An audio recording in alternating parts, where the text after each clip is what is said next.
They say the most powerful thing in the world isn't a weapon or money.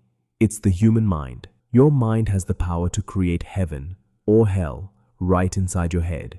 It can give you peace or drive you crazy. Every dream you ever had begins in one small place, your thoughts.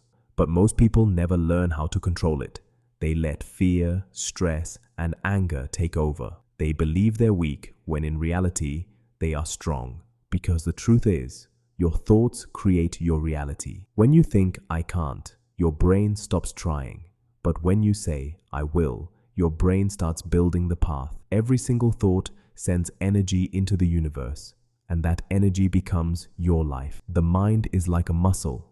The more you train it to focus, the stronger it becomes. So feed it with positivity, surround it with people who lift you up, and protect it from negativity like it's gold. Remember, you can't always control what happens around you, but you can always control what happens inside you. Your thoughts shape your world. Your focus shapes your future. So stop fighting your mind and start mastering it. Because once you control your mind, you control your life.